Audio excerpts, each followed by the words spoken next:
If there's one company that does not deserve a place in the next generation of enterprise technology, it's Microsoft. For the last 3 decades, Microsoft didn't just dominate enterprise software, it suffocated it. And businesses paid for complexity they didn't need, and innovation has been actively stifled. And the worst part is that with the AI revolution, it's happening all over again. So in this video, I'm going to walk you through Microsoft's deliberate campaign of fear, lock-in, and anti-competitive muscle that froze enterprise technology for 30 years. And then I'm going to tell you why their latest overreach is the thing that will finally kill them. Let's go back to the 90s. Enterprise software was still in its embryonic form. Computers were becoming more and more common in business. As the hardware improved, so did the software. But the industry needed an operating system that was safe, fast, and reliable.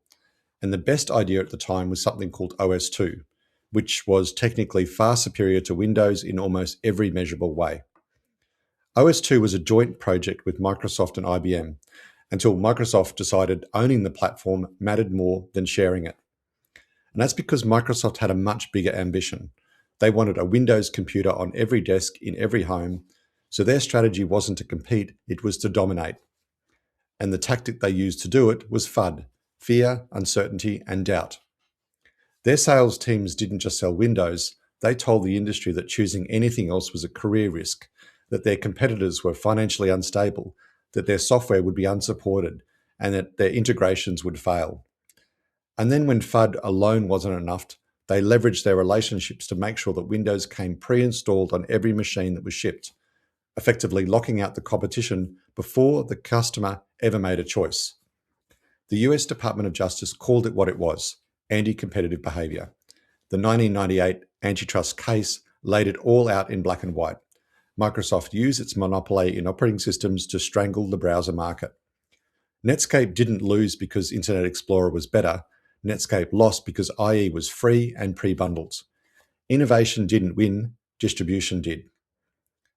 But Microsoft's stranglehold on enterprise technology wasn't just about applications, it was also about hardware through Intel's x86 architecture.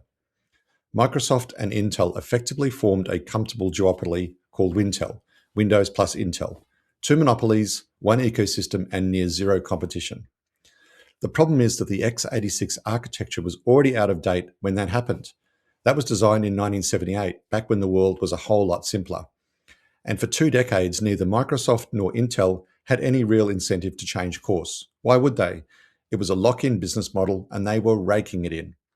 But it wasn't just the chips that were lagging. The security model was rotten as well. The Windows security architecture is fundamentally worse than Linux, not because of poor coding, but because of deliberate choices that were made 30 years ago that the Wintel duopoly was never incentivized to fix. Linux inherits the Unix philosophy that everything runs as an unprivileged user by default, and it's difficult to attack that because the architecture assumes hostile intent from the start.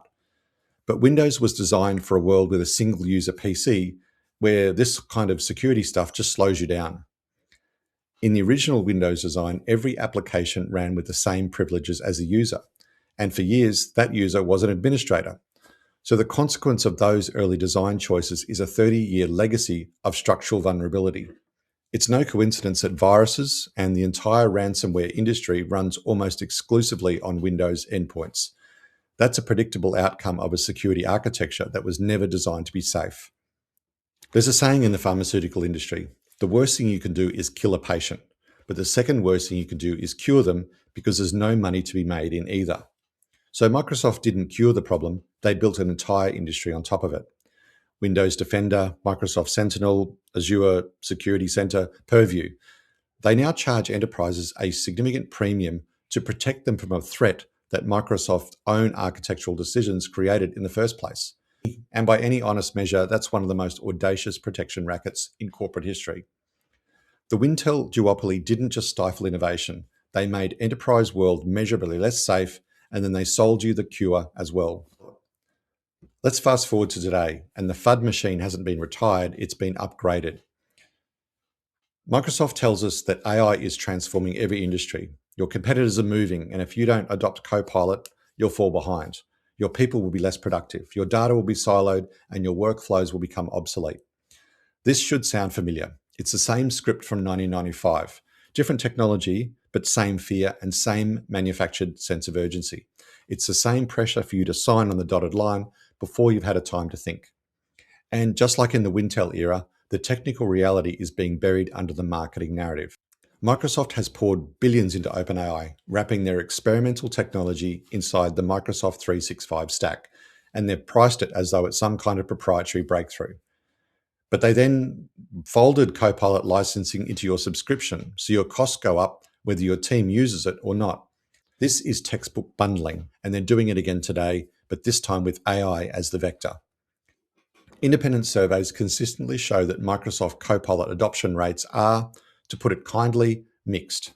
Knowledge workers report that the tool frequently hallucinates, it misreads internal documents, and then adds process overhead rather than removing it. The productivity revolution that Microsoft sales decks promises has not materialized at scale, and a growing number of CFOs are refusing to renew expanded Copilot commitments when their contracts come up. Microsoft's model has always been about dominance. It's forcing AI onto customers who didn't ask for it. They're bundling, they're price hiking, and they're locking in workflows into their proprietary infrastructure. But eventually, the market stops paying the price when the road leads to nowhere, and the people who've been burnt have long memories. 30 years of FUD, lock-in, and architectural debt, and a flawed security model. Microsoft is now reaching the same point as the other tech dinosaurs like IBM and Intel. But just like the others, the market eventually stops paying the price when the road leads to nowhere. And the people who've been burnt by them also have long memories. So if you've lived through any of this, the lock-in, the license creep, or the Copilot failures, I'd love to hear about it, and please drop it in the comments below. And if this kind of analysis is useful to you, please consider subscribing to my channel. Until next time.